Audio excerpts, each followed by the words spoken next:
We work hard, we play hard. We are gamerpreneurs.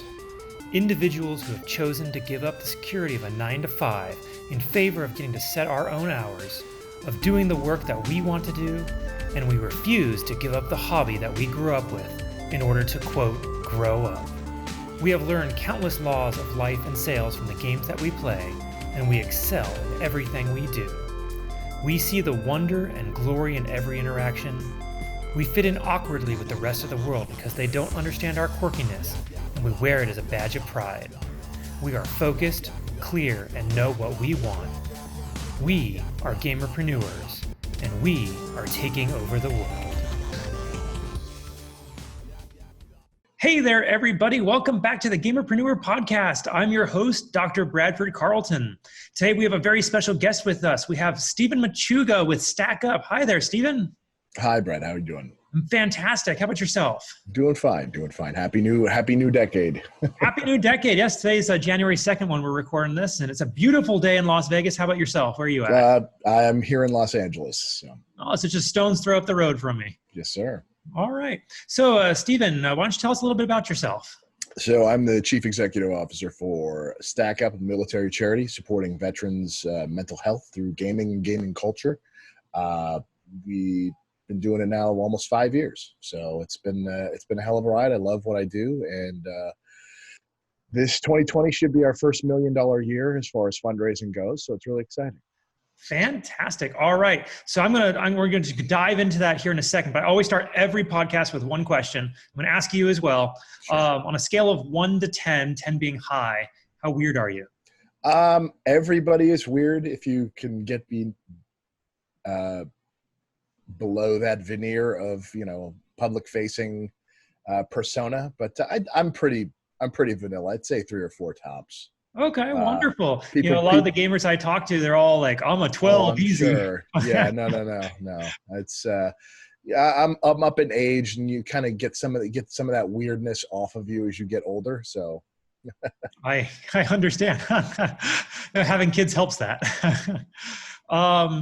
So I want to get your gamer cred before we really get into this, because it's the Gamerpreneur. I want to talk to gamers who are doing business. So sure, you're a gamer, right? Oh. Yeah, yes. Oh, thank goodness. Whew. Okay. Glad we got that out of the way. What led you to play video games in the first place? How long have you been playing?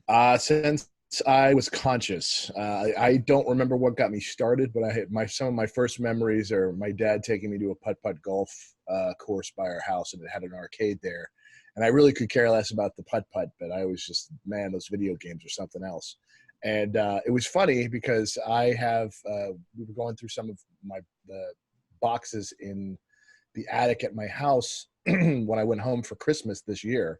And we found this bag from, I don't know where we got it from, but we got this Pac-Man bag, like a plastic, perfectly, like it's an artifact at this point, but it's a plastic Pac-Man bag from like Tennessee, and it's like 1982. And it's like, all right, we knew from the beginning that I was pretty insane with video gaming.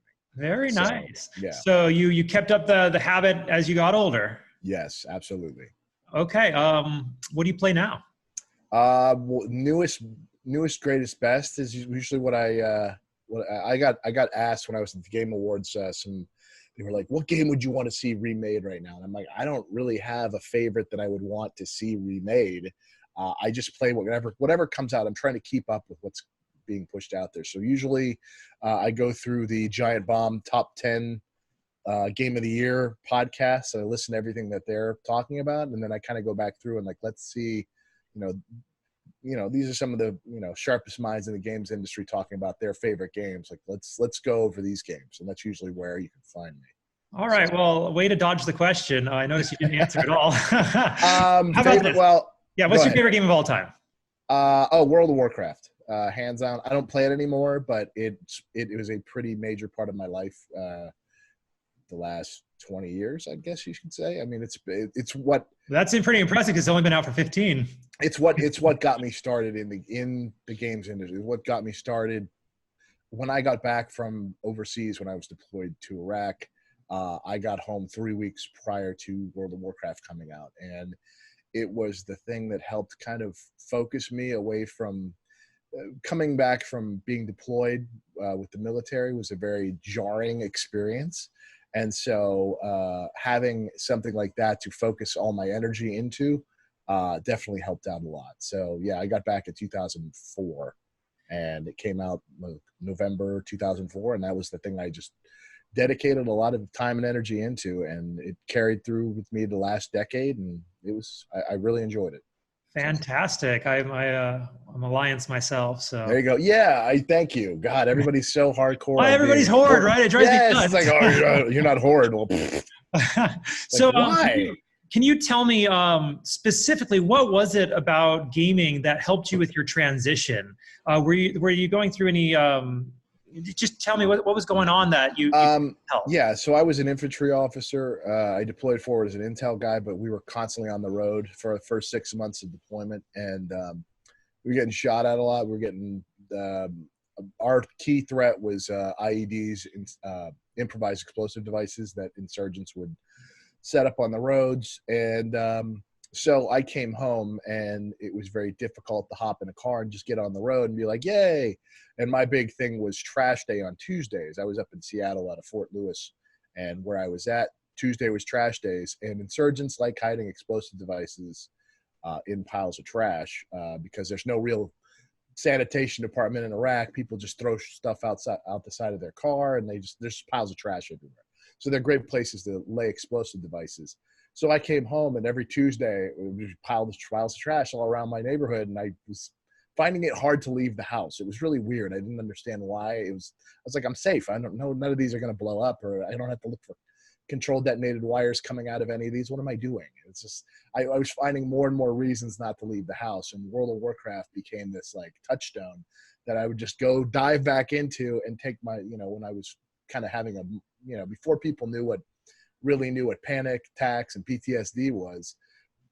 It was just, you suck it up and stop being a coward. And and so gaming acted as this like thing that helped me kind of get over my fears and kind of get adjust to being back home. And so, yeah, that's why World of Warcraft is so important to me. Fantastic. Now, can you tell me how you made the transition from overcoming your own PTSD to being able to help others and stack up?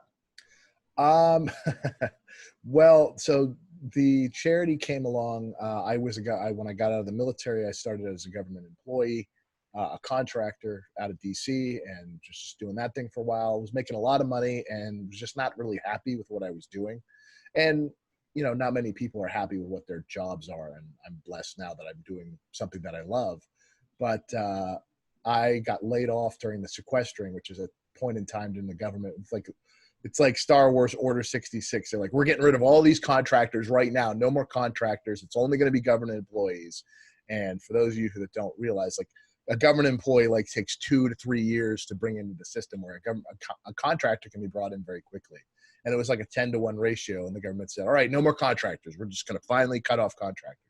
And I was between contracts at that point. So I kind of sat out on the side thinking, all right, well, I'll just get a new job. Like, I could get a job pretty quickly as a contractor, but it wasn't happening. And months were going by. And while the months were going by, I was like, well, I'm doing charity work on the weekends. Let me see if I can, let me take this seriously. Let me act like this was a job, because I had the time. And it took off. It found a footing that I wasn't expecting, because a lot of people were doing what I was doing as far as utilizing games to stay in touch with people from their unit or friends and family, and escaping from reality for a while. So. Well, that's wonderful. So can you tell us a little bit more about StackUp? What is it that it does? Who does it help? And how does it go about it? So StackUp, again, military charity supporting veterans' mental health through gaming and geek culture. Started off back in the day just sending boxes full of Xboxes and PlayStations to units deployed to combat zones, guys recovering in military hospitals, people struggling back home who gaming is a luxury for them. Not if guys get out of the military and they go get a job as a janitor somewhere, because they don't care how fast you can load a 240 machine gun. It's not really a skill that translates over. So, all right, you're a mechanic, or it's a lot of minimum wage work, and gaming becomes a very a luxury item for a lot of guys. So we get regular requests from people who are like, yeah, I had to sell my kit because bills were coming up and I just didn't have the money for it. And it's like, but not having that release or outlet is critical for a lot of these guys. So that's our supply crate program. We have our aerosol program where we identify veterans who have never been to a gaming convention and we fly them to E3, Comic-Con, PAXs, things like that to show them like, hey, there's an entire community of people out here. You're never alone. Like, this is a new world. You may be out of the military. You may not have your military family, but there's an entire family of gamers out there that you can be a part of. And that's kind of what got me into this in 2009 when I went to my first PAX West out of Seattle. It was such a shock to the system because I was playing online games. I was playing World of Warcraft, but seeing like 60,000 screaming video game fans, it was like, I didn't realize there were so many of us. Yes, exactly. It was like, oh, there's something here.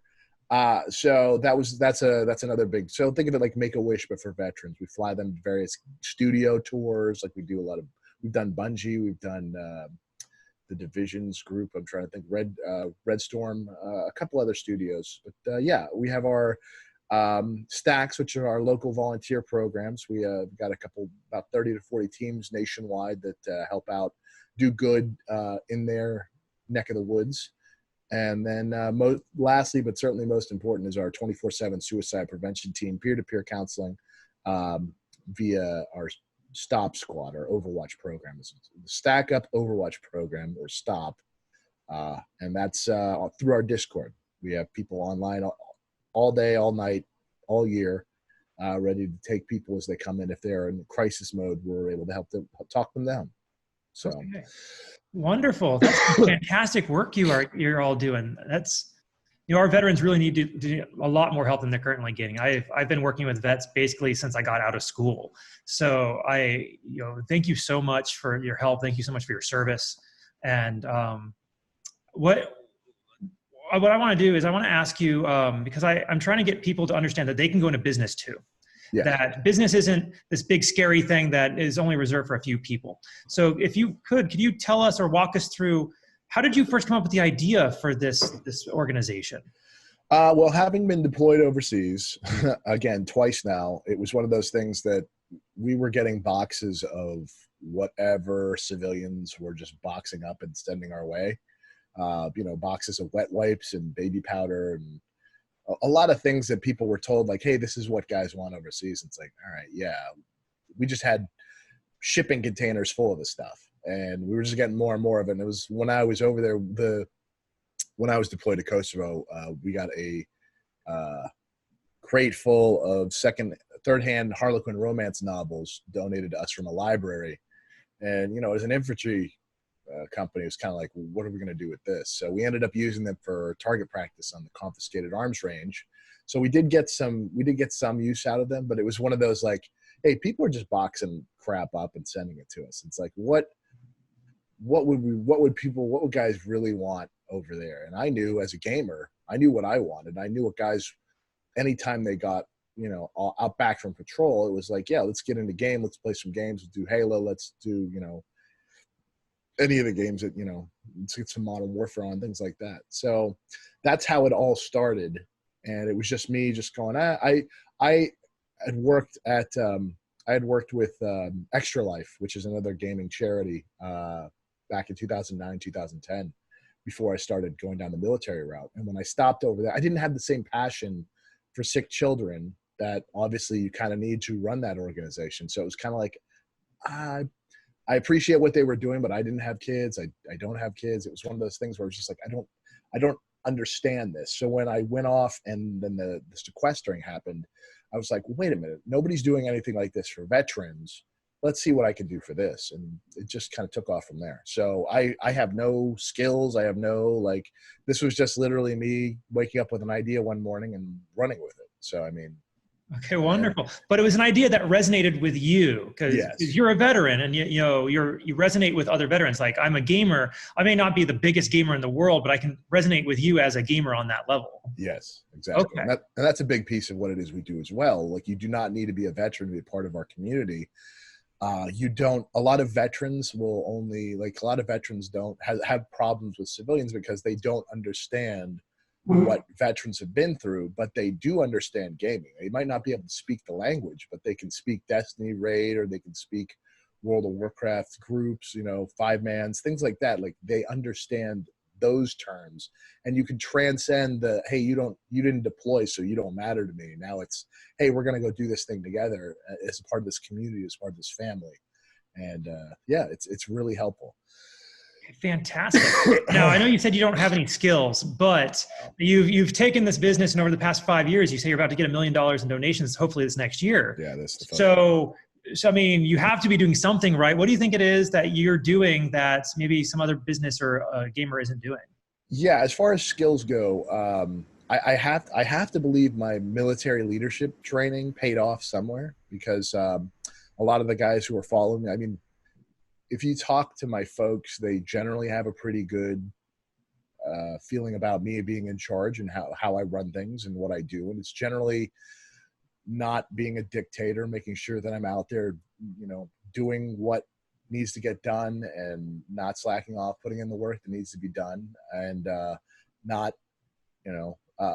having a lot of empathy helps. Obviously, running a charity, you have to be empathetic, but having staff members and personnel who rely on you, you have to be able to hear what they're saying and take advice from people.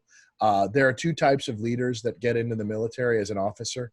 You start off as a lieutenant, you show up at your first duty station. You can either shut up and listen to the people who have been there and can help you with your on-the-job training, or you can be, well, I outrank you. You don't know what you're talking about. I'm the person in charge. I'm going to figure it out on my own. And obviously that way doesn't work all that well, but it happens all the time. Like, there, officers come in, and that's why non-commissioned officers usually, like to enjoy talking garbage. I don't know if we can swear or not, but I'd appreciate it if you didn't. yeah, I was going to say, I have a bit of being ex-military, but yes, because you get some hotshot 21-year-old lieutenant coming in, and I know everything. You can't tell me anything. That's not a good way to run an organization, and that kind of wore into me, I guess, over the years. And I also supplement a lot of that through Audible, a lot of business development podcasts and not podcasts, but audiobooks. Really important stuff, like how to deal with people, how to deal with your staff, how to deal with others, how to, yeah. And that's all of that together has been the toolkit that I've been using. It still feels like every year we're just kind of making it up as we go along. There's no, oh, now we know what we're doing. Because every year there's always something new, and it's like, oh, we didn't think of that. So, but that's the important thing. Anybody can do this. You just have to have a desire to do it. And it can't be about, nobody starts charity work to get rich. So it's not about money or fame or anything like that. It's literally, you have to feel like you're helping people. And that has to be an important part of it. So, and it is for me. Absolutely. Now, on that note, how do you balance the need to have staff and supplies and businesses and systems, the cost of overhead versus what you're trying to do? How do you balance the ability to spend the money on each? That's a big sticking point, especially in the charity scene, because there's a thing called the dollar to mission ratio, as I call it, where if you're spending too much money on your administrative costs, you get dinged. Like things like Wounded Warrior spending all kinds of money on extravagant hotels and parties and things like that, and not really providing the support that they were promising to veterans. And that's a big piece of it. So that said, we're not at that level, and I don't know if we'll ever get to that level where it's just have that kind of money to burn on things.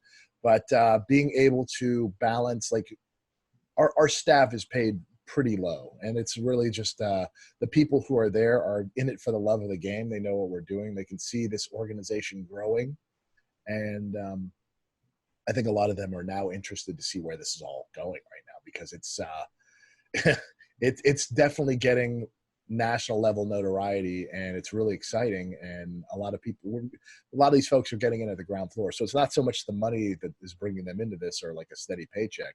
It's, we're building something together, and it's really exciting. So, because nobody's doing what we're doing out there. It's pretty rare nowadays in 2020 that something hasn't been done already. But we are the first people doing this, and we're the only people doing this, and it's great. So Yes, no, this is very exciting. So where are you going to go in the next 5 years? whew, yeah, there's the question, right? Again, going back to notoriety, I want we've got some pretty big plans, and I try not to talk about the plans because the number of I have a giant sign on my wall that says hashtag we'll see, because the number I've been doing charity work now for 10 years. And if anything, I've learned anything that good intention, pays the road to hell kind of mentality. And people come to us all day, every day, telling about how they want to help and all these great things they want to do. And then the year kind of goes on and budget starts going away. And next thing you know, charity is like the first thing on the cutting block. So all these big plans that we have in place and all these partners that we're planning on working on, until it happens, I don't believe that it's going to happen, because a lot of times things just don't work out the way that you want them to in this gig. So it's hard to kind of point to a 5-year roadmap. I can see there being a national level office being put in somewhere, probably here in LA somewhere, as far as having a big roadmap, but continuing just to grow the organization, continue to add more staff, continuing to help more people.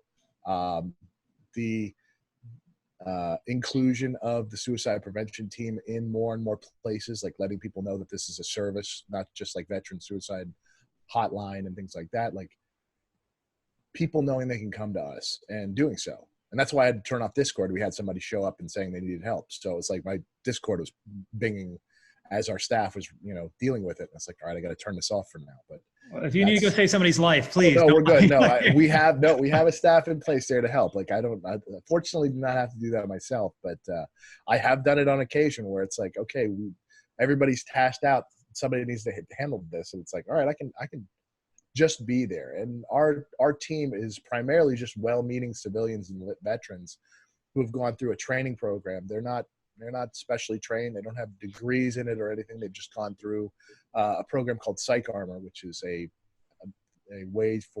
program designed for civilians to deal with veterans, primarily through crisis situations. And we have an entire program in place for our staff. So it works out pretty nicely, but yeah. Wonderful. So I'd like to now ask if it's all right. How exactly is it that you are making money? So you're a nonprofit. Largely, it's come from donation, as I assume. Yes. But I want to get this information out there in case somebody else wants to start a nonprofit themselves. How do they go about it? We're quite the anomaly. I'd say at least half of our funding comes from Twitch. Twitch, not Twitch headquarters. I'm talking individual streamers on Twitch. We've built up, people appreciate what it is we do as an organization, and they are actively raising money at the $5 and $10 level through donation streams to help out. That's half of our funding. And incredible. I had one of our advisor, who comes from the traditional nonprofit world, is just month to month baffled at how we do what we do. They're like, how much did you raise? Just, they're putting on bake sales and car washes and things like that and raising like a couple $100. And we're, oh, this guy raised 10 grand for us. It's like, in 3 hours? Yeah, that's just him. He's really popular.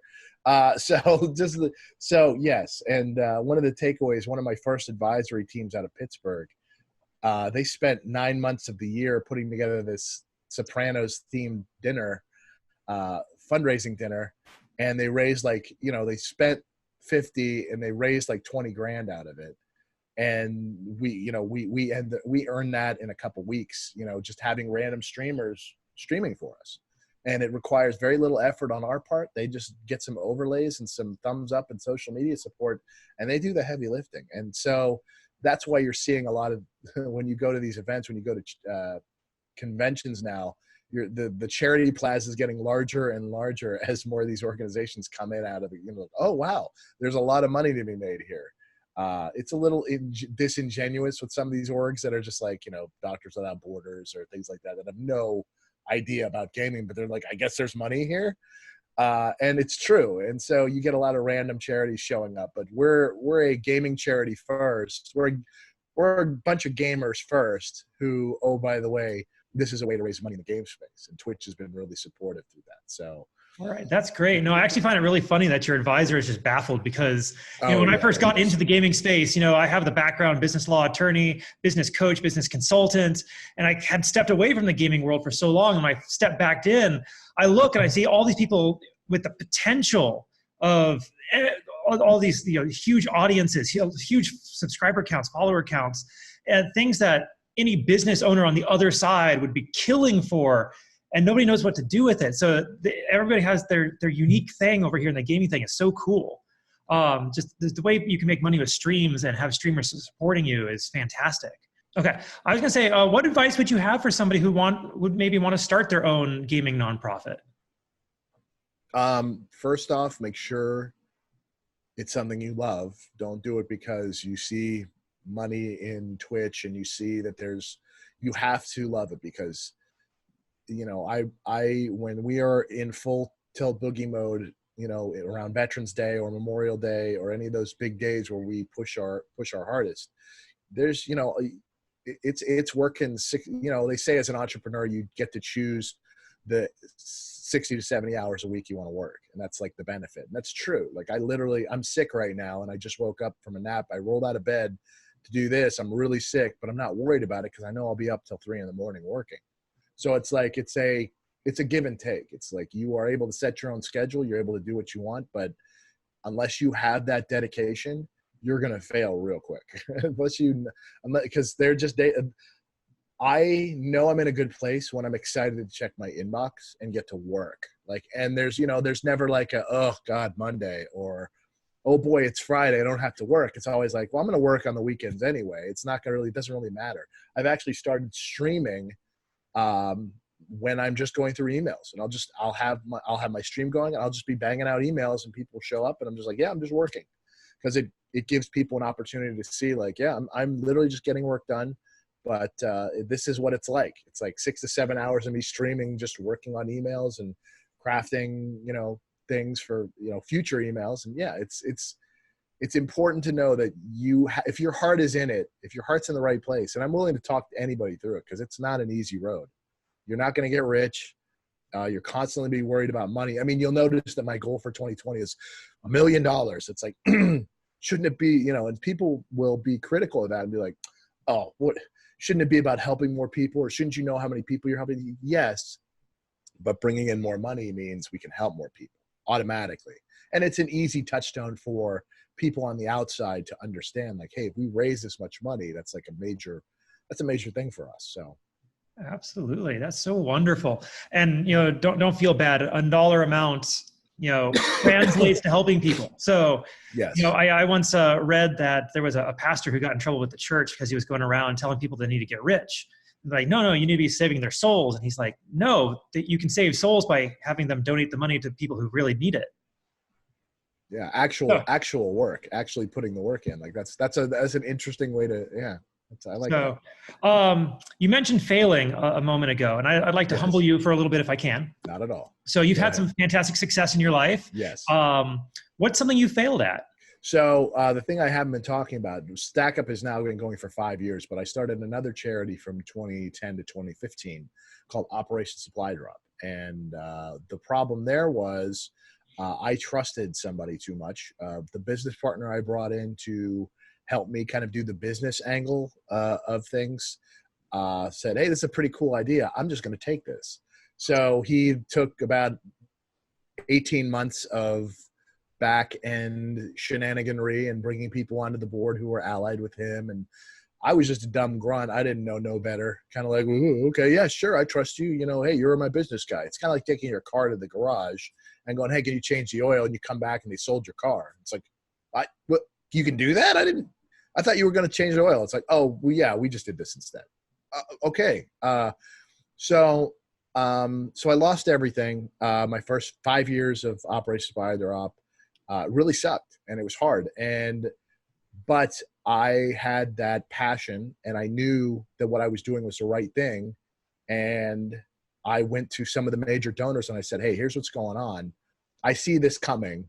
Like I knew he was, by the time I figured out what was going on and got a lawyer involved, it was too late. And my business person hadn't made a move yet.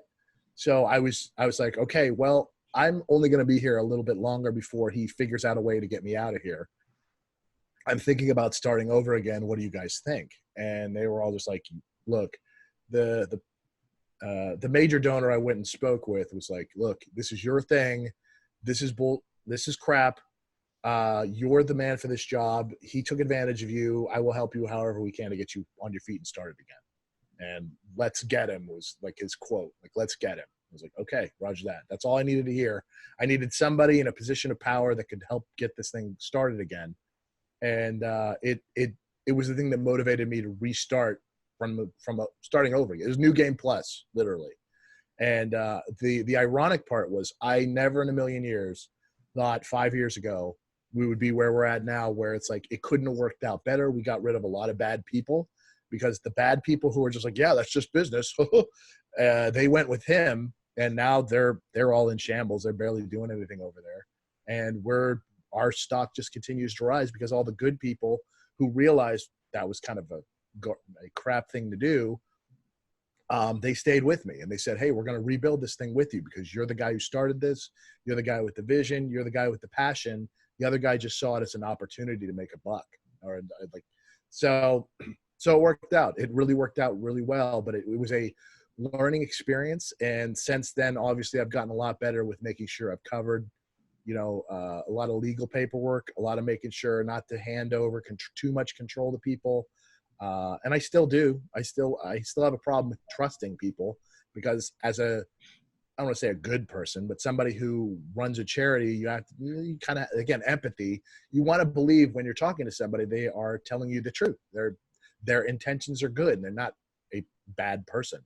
Well, it turns out at least once a year I get burned because for those of you new, me too, buddy. Me too. Yeah. For those of you who are new to this game, find yourself a lawyer and have them just like, if there's any kind of contracts involved, just have them go over things and go, well, all right, here's what this translates to.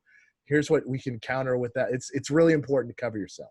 It's very easy for me to just go, yeah, oh, we're fine. Don't worry about it. And I do that all the time. I'm so bad with it. But yeah, so that was my big failure. It was a real lesson learned kind of thing. It was a very expensive lesson for me. Lost all that branding, lost all that time and energy and input. But fortunately, the people in the games industry, they saw what happened. They kind of understood. They're like, okay, yeah. And when I came back out, the first couple of years, it's like, oh, aren't you like that other group? Yes, we're like that other group. So, but now they're gone. They're out of the games industry for the most part. They don't come to events anymore. They don't really do much of anything. It's really just that business guy. It's something he can put on his resume, I guess. I don't know. He likes playing with veterans, and he's a non-veteran, so that was like his thing. He wanted to just play with veterans, and that was his in. So okay. This is his way. I've met a few of those in my line of work as well. So, yeah. But it sounds like a phoenix, you've risen from the ashes. Yes. Now, I would like your thoughts. While you were talking, you mentioned that you went to your donors and they realized that you were the good guy in the business and they wanted to stick with you. Yeah. There was a saying that was told to me a few years ago by my former dean of my law school. It's stuck with me, and I want to give it to you and get your thoughts on it, if that's okay. Sure. But it's that you have to friend raise before you can fundraise. Oh, yeah.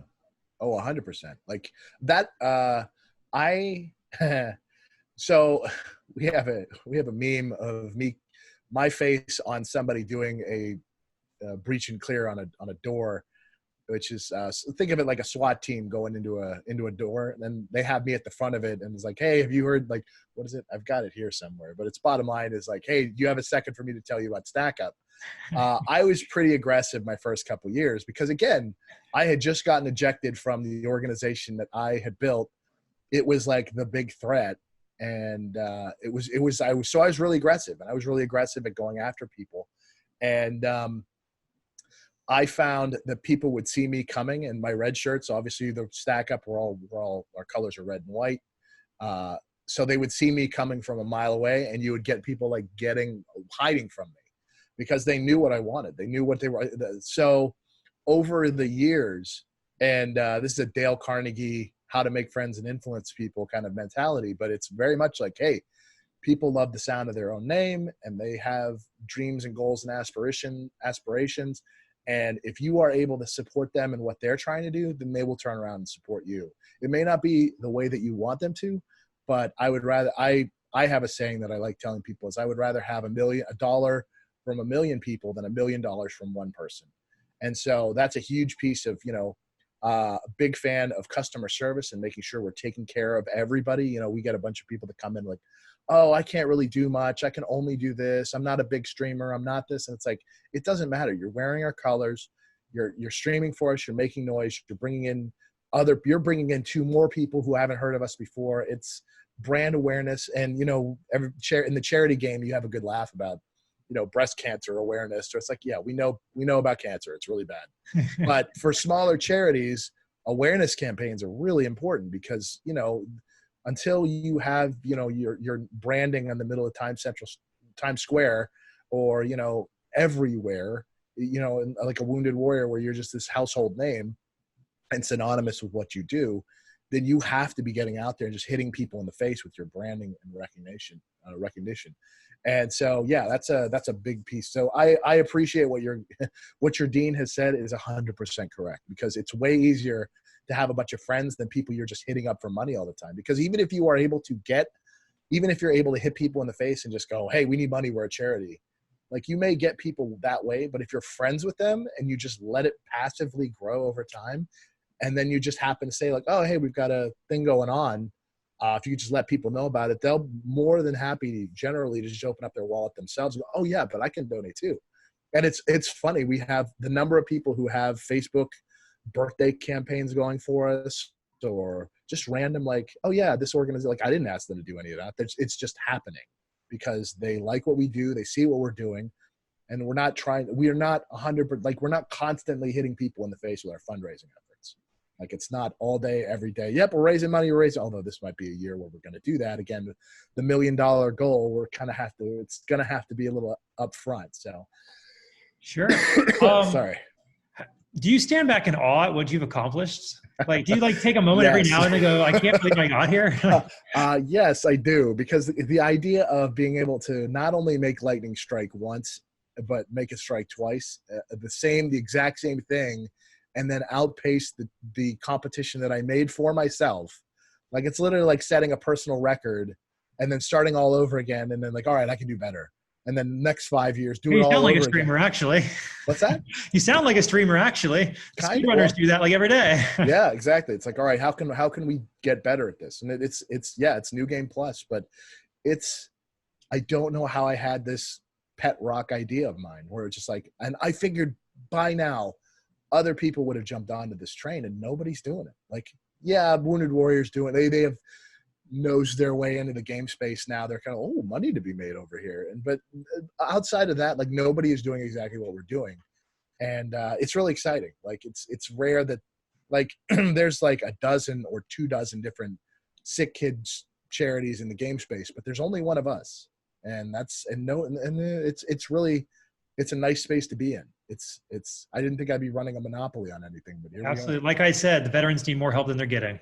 And that's it. It's, we get a lot of very upset. Like, you're not going to get people yelling at Jimmy because he has cancer at age 7, but you're going to get 10% of your people that come in and leave comments and stuff like that. And they're like, I don't know why we're helping these people. They decide this is their choice. They wanted to become veterans. This is what they wanted to do. Or, oh, you get the real crazies who are like, oh, baby killers and all that noise. Like, that happens pretty regularly. And another group that I'm allied with is, One Up for Cancer. And they support adults who have cancer, which that you don't get that. That doesn't happen. That's not something that is being supported. Like, it's a very small charity. And generally speaking, they get the same kind of pushback where it's like, oh, they probably smoked cigarettes their whole lives, or they probably did something that they, this is their fault. So we shouldn't help them as much. Like, they still get support, but you get that pushback because it's like, they're not blameless victims in this. So it's a lot harder to do what it is we do, but it's certainly something that needs to be done because we just keep breaking these veterans, and the VA just medicating everybody is not the right answer. Like, we need to come up with every solution possible to help out, because that whole 22 a day number isn't going down anytime soon, and nobody seems to have any good answers for it. So now we're throwing our hat in the ring and trying to help out.